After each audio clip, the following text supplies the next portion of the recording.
From The Crisis, Number 1, by Thomas Paine. These are the times that try men's souls.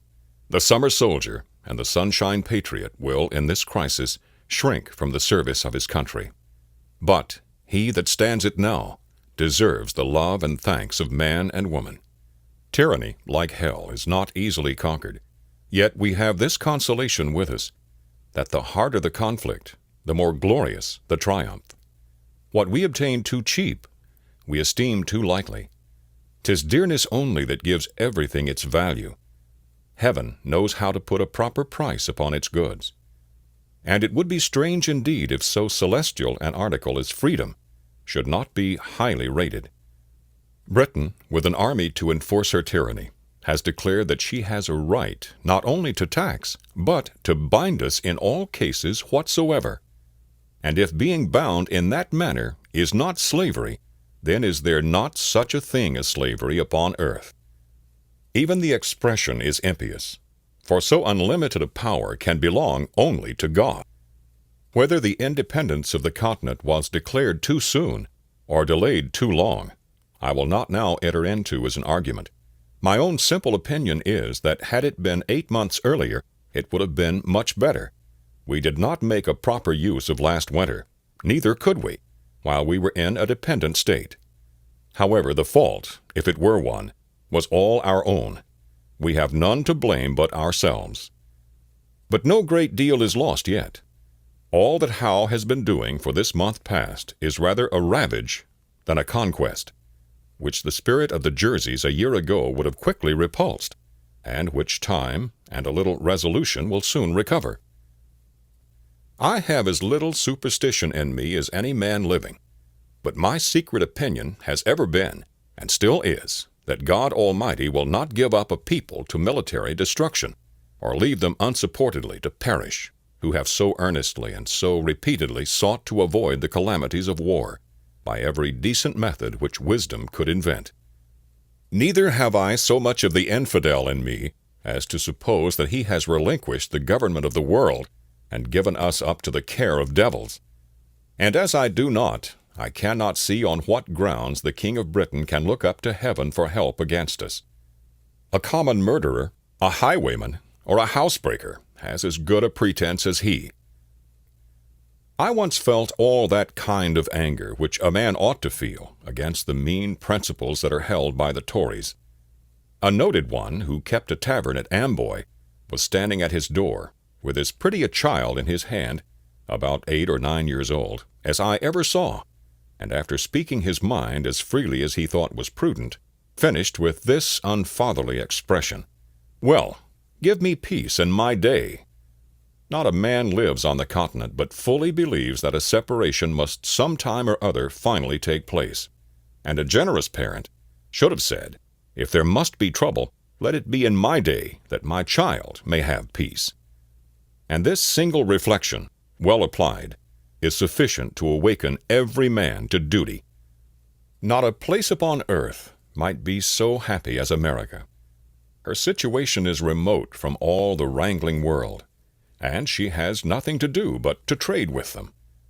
A man can distinguish himself between temper and principle, and I am as confident as I am that God governs the world, that America will never be happy till she gets clear of foreign dominion.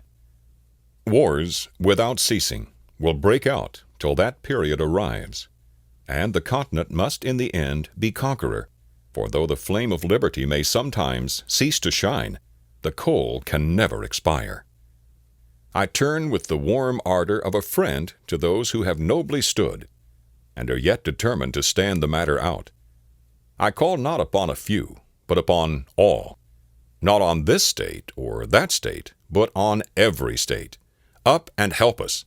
Lay your shoulders to the wheel. Better have too much force than too little, when so great an object is at stake. Let it be told to the future world that in the depth of winter, when nothing but hope and virtue could survive, that the city and the country, alarmed at one common danger, came forth to meet and to repulse it. Say not that thousands are gone. Turn out your tens of thousands.